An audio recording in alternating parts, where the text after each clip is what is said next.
Hi, Ian. It's good to see you again. Yeah, good to see you too, Ben. You well? Yeah, I am. How about yourself? Yeah, very well, thank you. Yeah, I've been looking forward to today's. Oh, good. Yeah. So, as you know, I'm here today to debrief your results for the purpose of leadership development. So we're doing this in the context of enhancing leadership within the organisation. Yeah. Thinking about your leadership, have you got any particular goals for today's session? Oh, there are many. I think probably the one that I've been thinking about coming into today was just to be able to have greater clarity with my team around what we're trying to achieve at the moment.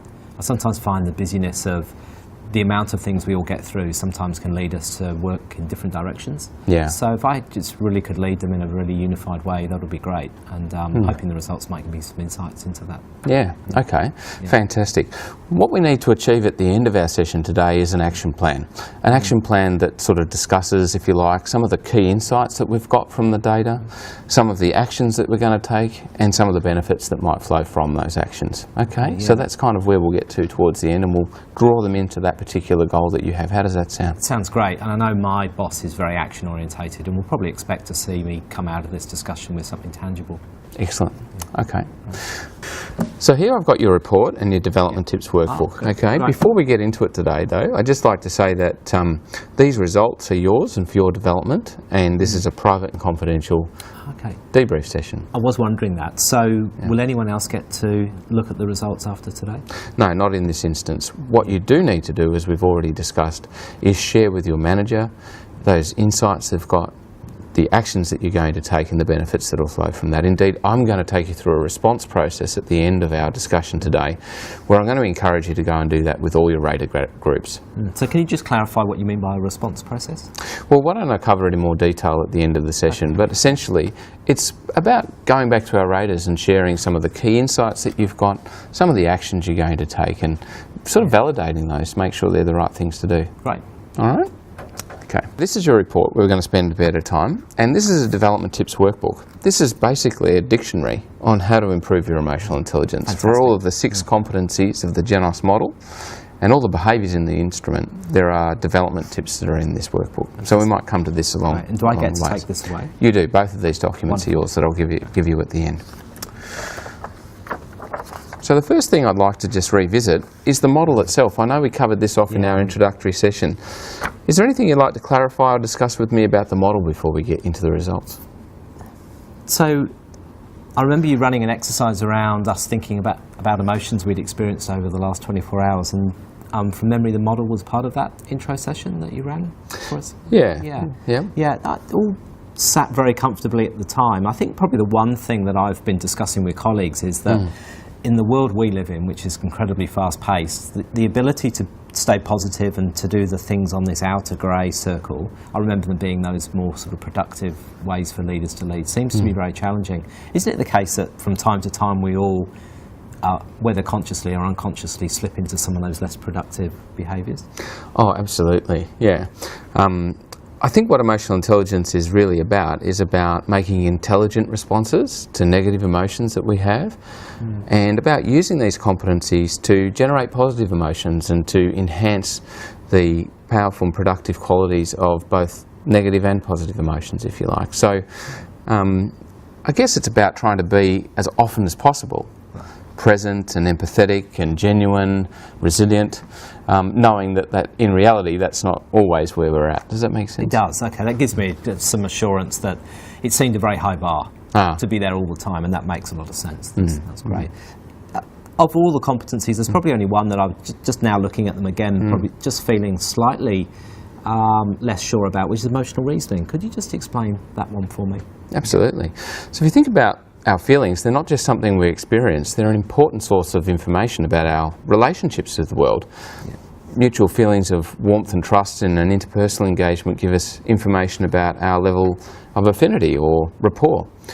And because emotions are a powerful source of information, we can use that information to make effective decisions. Indeed, often when we try and make decisions without emotion, we make worse decisions than if we incorporate emotional information. Does that make sense? It does, yeah. Yes, it does. Okay, so using our understanding of emotions to make good decisions.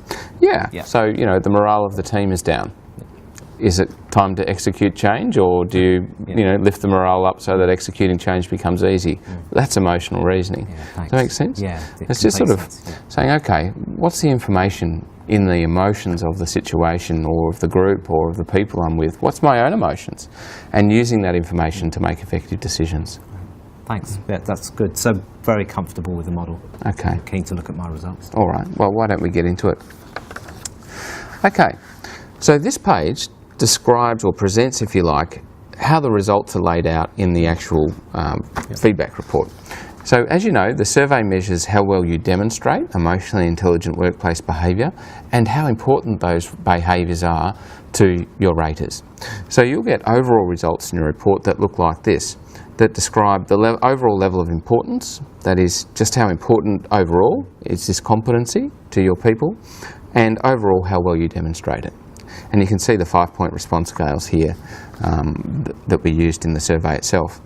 We also get these rectangles, these transparent rectangles. What they represent is the range of scores that are average in the population. Okay, so if you get a result that's to the left of that rectangle, what that means is your score for this particular competency in terms of how well you demonstrate it is below the 25th percentile, or below average if you like. Okay? If you get a result within the bar like it is here, that means this result is about typical, it's about average in the general population. If you get a result outside of, to the right of those rectangles, that means that you are really demonstrating this significantly more than what's typical in the population. This is a key strength. Thanks. And who am I being compared to? You're being compared to a large representative sample of the general population. So this sample involves a large number of people that, just like you, have gone through the Genos assessment for the purposes of developing their emotional intelligence. Okay. And I'm assuming that you would want to be sitting at least in that benchmark, if not higher. Well, that'll be an interesting discussion to have with each other when we're looking at your results. I think that the development of your emotional intelligence is probably infinite. As we were saying before when we were looking at the model, there's all times when we're good with our EI and times when we're not good with our EI. And I think focusing on our growth and development in this area just helps us be out there more than in here, if you like, with our emotional intelligence. But yes, the more the better you demonstrate emotional intelligence, the research says, the better your physical and mental health, the better the quality of the relationships you have with others. In terms of your specific goal, I think unified team and facilitating effective performance and engagement with them will come from having really quite good demonstrations of emotional intelligence. Good. I just want that sense of connecting with them more completely and trying to take them in a consistent direction. Yeah. In fact, the large data on emotional intelligence says it's important for leadership, it's important for physical and mental health. Yeah. What's quite unique about this report is it's also asked your people, how important is it to them? Yeah, I found that fascinating that was even asked. I mean, I would have thought that, leaders really are the people best placed to know how they should lead. Yeah. Well, sometimes what you get in large data is not always consistent with what you get in a particular leader's context at a particular point in time. So this unique feature of this instrument means that it's validated not only out there in a general population, but it's been validated for you by your people at this point in time. And these gap scores that are presented here indeed show the level of relationship, if you like, between how important it is that you demonstrate these behaviours and how well you're demonstrating them. So in your report you'll get these item level results, like this example here, and they'll be colour coded either green, yellow or burnt orange. What these colour codes show you is the gap size, if you like, between how important it is and how well you're demonstrating it to your people. So where they're green, that means there's not much of a significant gap at all. In other words, you're probably demonstrating this behaviour as much as it's expected, or at least as much as it's desired. When you get yellow dots like this, that means there's a bit of a difference, and this difference probably is impacting on perceptions of leadership effectiveness, how people feel in the team, and so on, and so you should pay attention to those. And these burnt orange gaps here mean there's a significant difference between how well it's being demonstrated and just how important it is. And I would probably recommend that you focus on improving in those particular areas first and foremost. Not always the case. We haven't got into your particular results in your context yet.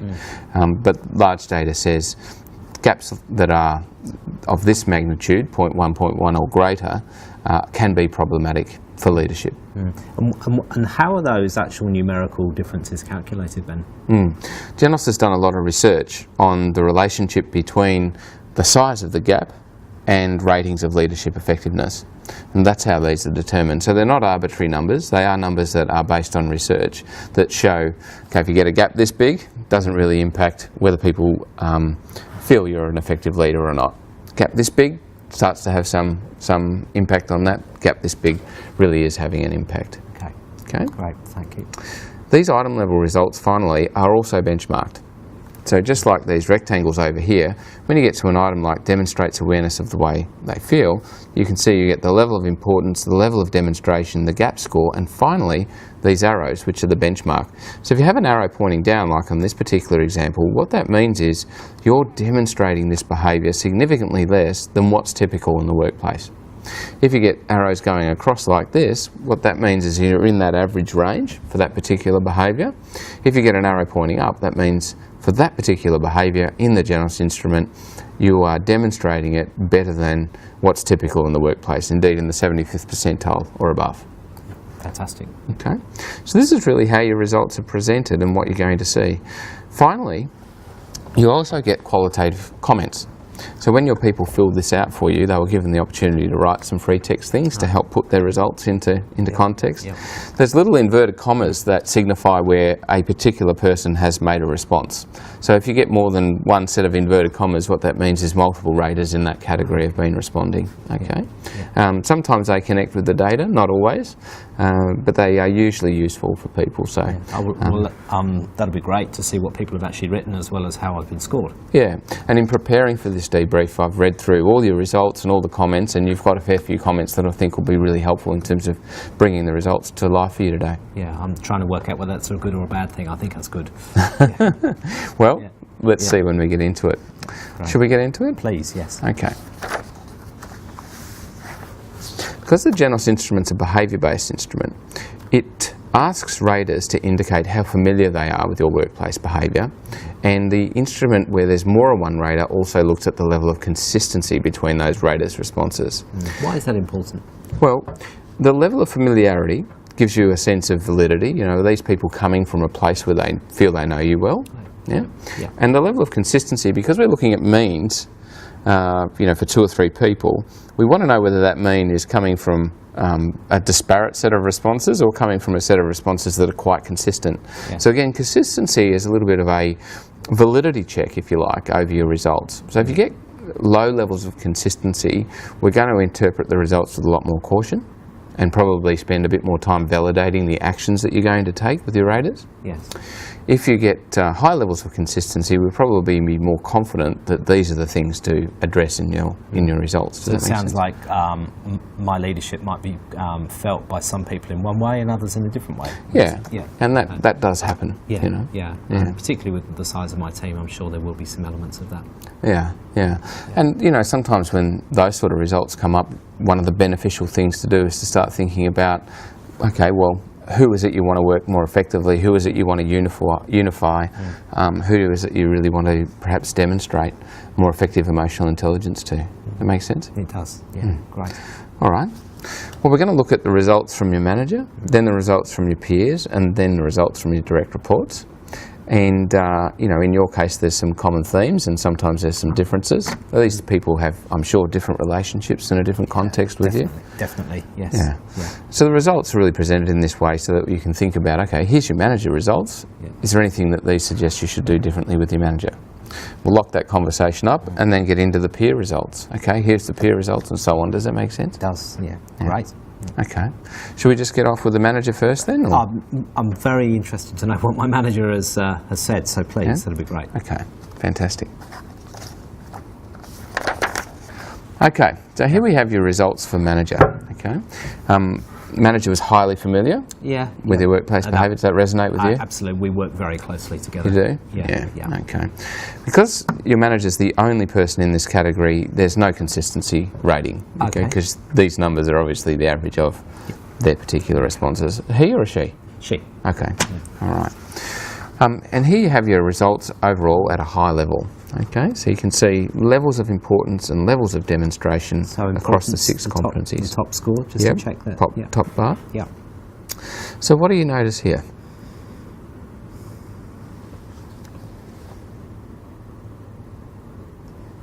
Well, there are seemingly some opportunities for me to focus some of my attention around how I'm, I guess, connecting with others. The big one there, looking at awareness of others, is somewhat lower than I was expecting, as is my reasoning skills, which surprises me. And a quite a relative high level of importance been placed against them all, which doesn't surprise me. My manager's very professional, very focused on myself and my team achieving goals. That doesn't surprise me at all that's high. Awareness of others a bit lower than I was expecting. As I said in my goal, I'm focused around connecting more with the team, but that gives me a sense that I may be missing some things there. And we are making a lot of big decisions at the moment, so I would like to spend some time looking at those results around reasoning, just to see why that score has come out the way it has. Yeah, sure. Self-management pleases me. I've been working very hard on my resiliency, so it's good to see that not only am I demonstrating that in a way that's probably greater than she expects, that I'm also at a higher end of that benchmark group. That's good. Yeah. So they would be my first observations. Fantastic. So to summarise those key insights.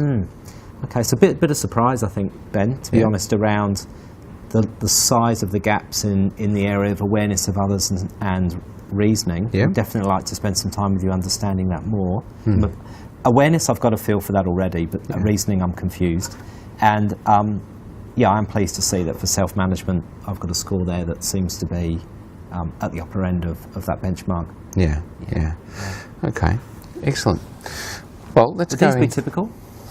Well, what's typical are the boxes, and you can see here, your scores are in some instances typical, as you're pointing out for reasoning and awareness of others, not so typical, in fact below the 25th percentile there, and for some of them almost better than typical, if you like, for self-management. So it feels a bit of a mixed bag. It's certainly some things that you might be able to focus on. The good thing that I think about this being about behaviours, none of the behaviours aren't anything that nobody can demonstrate. Do you know what I mean? Like, you're already demonstrating all of the behaviours already. It's just about the fine tweaking and finessing some, maybe. Actually, just reflecting on that, I suppose the scores are greater than average in every case. It's just that when compared against the benchmark, there are some gaps. Yeah. So the response scale here gives you the inside view, if you like, and as you can see, the manager's view is you demonstrate these competencies, better than average and towards more than others. The boxes then show you, well, how does that sort of view actually compare more broadly? And as you were pointing out, there's a couple there that you could probably work on. All right. Should we look at the detail then? Yes, please. I'd be keen to have a look at the detailed results. Okay. So here you have the item level results across each of the 6 competencies. You have in the first column of these tables the actual question itself. Okay, so these were the questions that... These are the actual questions asked. You filled out these questions as well. In the second column under the capital I, the overall level of importance. Then in the capital D, the level of demonstration. The gap size under the small d, and then the benchmark, whether you're demonstrating these behaviours above, below, or more than typical. Okay. So what I want to do is just let you digest that, focus in on what you want to focus in on. So here you have your item level results across each of the 6 competencies. So we're looking at the detail now. You get the question itself, the level of importance, level of demonstration, the gap size, and the benchmark. Thinking about your manager, what I'd like you to do is perhaps pull out a couple of things from it that feel really valuable at this point in time. A couple of things that you think are really working well with your manager. Okay. So just to focus on the greens? Well, it might be green. Sometimes you can get a green, but the actual demonstration is low. I'd like you to think more, knowing your manager and the context, what are a couple of things that you really think are valuable and going well at the moment? Well, my eyes have gone straight to self-management, and because we work so closely, I know that getting through large volumes of work and being resilient through those challenges is important to her. So I'm very pleased to see that my time management is considered to be strong. Yeah. And also the way that I actually deal with some of the criticism that often gets levelled our way as a team. If we weren't robust around that, it would be a hard place to work. Yeah. So that really pleases me to see that. I'm guessing that's fed into my overall score there for self-management that I highlighted earlier. Yeah. I'm really pleased to see that. I've worked hard on that. Great. And item 1 as well, how I've responded in those stressful situations. Again, there seems to be a bit of a thumbs up there in terms of how I'm managing that from Jane. Yeah. Sounds like a really important results to get in the context that you're in at the moment. Yeah, really pleased to see those. And then you can see obviously some where there are bigger gaps or whether there are down arrows. What feels, again, really important perhaps to respond effectively to? To perhaps even think about a development action around. What are a couple that feel particularly important? Yeah. My analytical mind has looked for the lowest score, and I've seen I've got a score of 2 for how much feedback I asked for as a leader. Yeah. I'm not sure whether I should zoom in on the lowest score, but I'm puzzled by that because it's not something that I've really ever been supported to do, and I don't see much of that organisation-wide. Yeah. We tend to work more sort of asking up rather than we tend to work more with feedback being given to us rather than actively asking for it. Yeah. That would feel quite strange to ask for it. Okay. Almost a little bit sort of selfish in a way. Yeah. To take my manager's time asking for feedback on me. And in your response, you hear, I think, the context for that, don't you? I think culture of an organisation certainly shapes what behaviours we do and don't demonstrate, and so because it's not cultural, perhaps it's not there. This response, responds effectively to feedback 5 out of 5.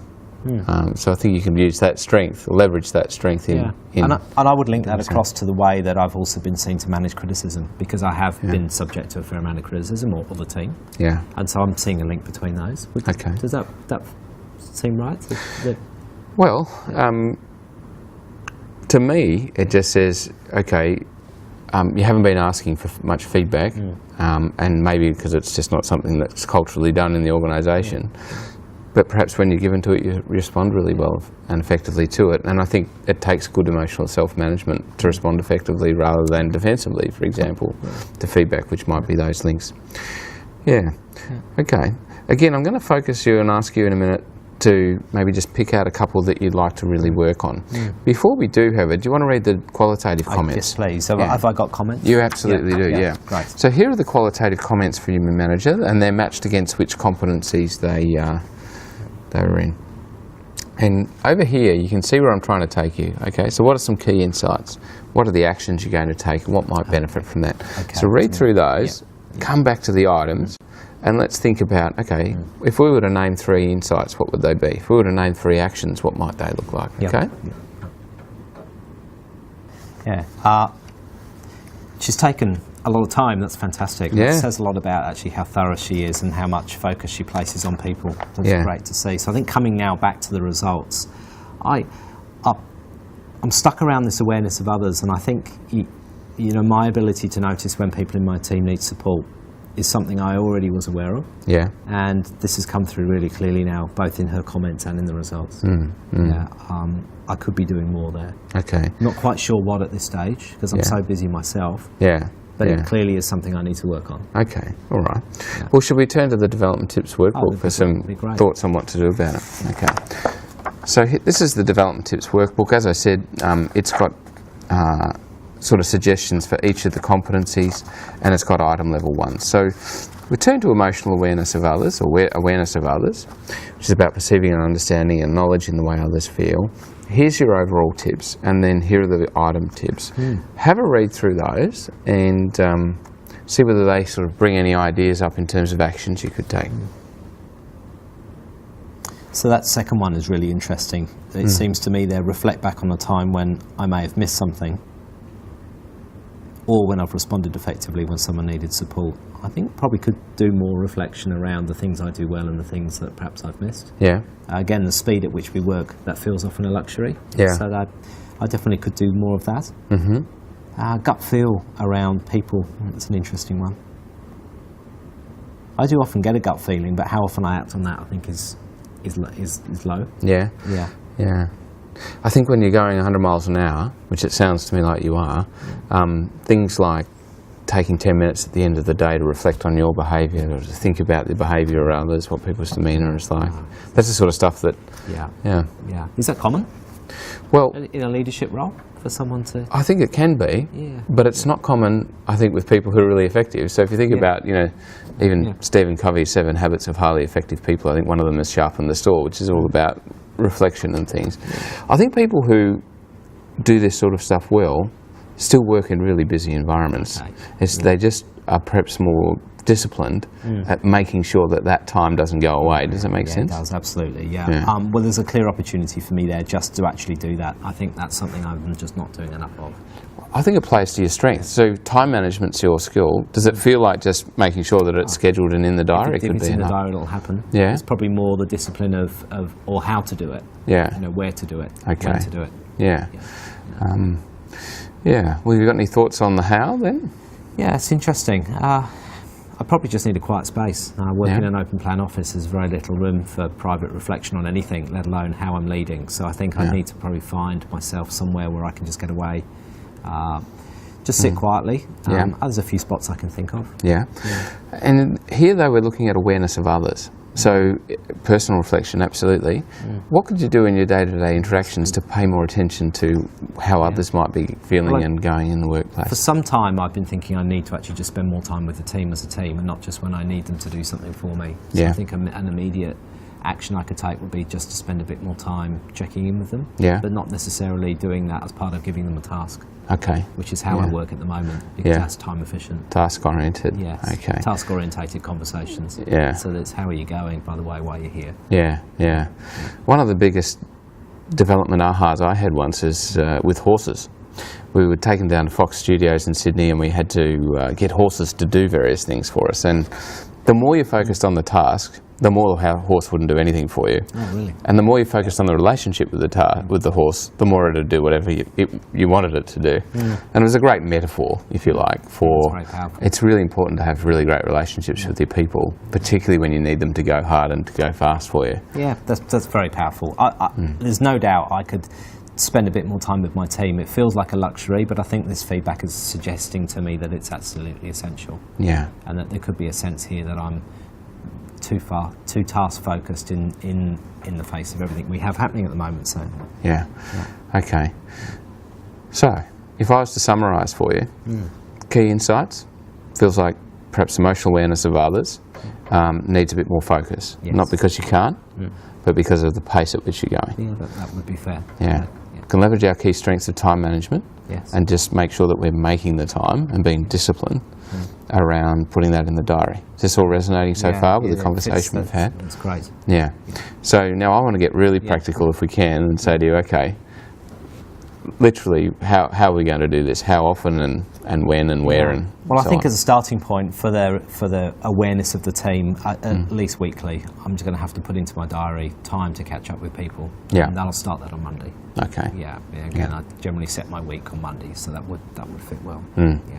Maybe in the coffee shop or something like that to give it that less formal feel. You think so? Be more relationship oriented. Can I take some advice from you here? Do you think get out of the office? Do you think that's it? Yeah, I think different environments create different feels, and if you're not doing that, that might be.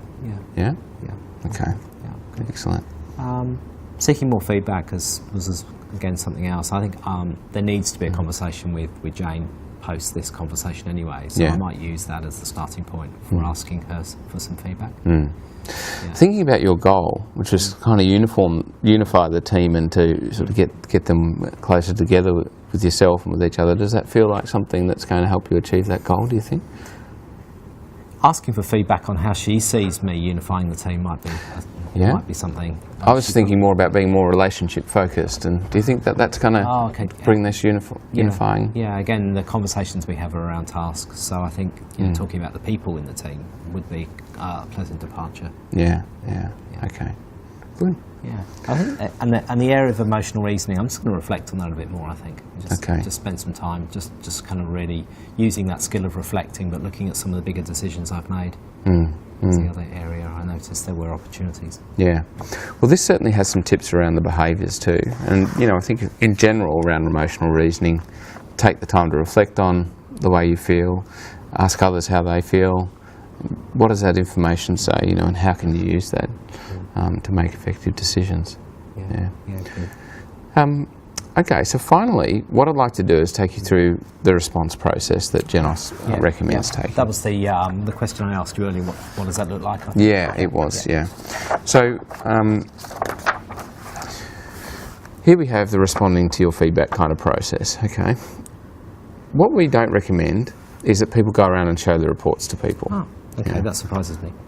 Well, there's a number of you in the organisation who are going through this, and if some people go around and show their reports to people, it can sometimes obligate others to do it as well. Does that make sense? And we're a competitive industry. That competitive probably people won't be that productive. Yeah, okay. Sometimes too, people run away from data, here's my data, look what you've said here. People often back off from that. So what we do recommend is that you share these insights and the actions that you're going to take in an air, if you like, of kind of validation. Here's the things I've got out of it. Here's the things I'm thinking about doing. How does that resonate with you? That sort of thing. So by validation, can I just check this with you, mean sort of telling people what are the things that I think are important and the things that I'm going to... Well, the things that you've got out of it, here are the key insights, the things that I've got out of going through the debrief process. Yeah. Here are the things I'm going to do about it. How does that sound to you? Kind of validating those. Does that make sense? Yeah, powerful, yes. Yeah. Rather than the report itself. Rather than the report itself, yeah. That's why I've been focused very much today on getting you to fill out these action plan pages, the key insights, the actions that you're going to take and the benefits, so that you can sort of summarise that and take that in. Yeah. Wouldn't have even thought about doing that. That feels a very powerful approach. Okay. That's great. Yeah. So I'd like you to try and do this approach with your direct reports, with your peers, with your manager. Thinking about the direct reports, is there anyone there that feels perhaps the most sensible person to do it with first? There's a couple of people that typically deputise for me when I'm away, who I think would be well placed to respond in a useful way around this. Yeah.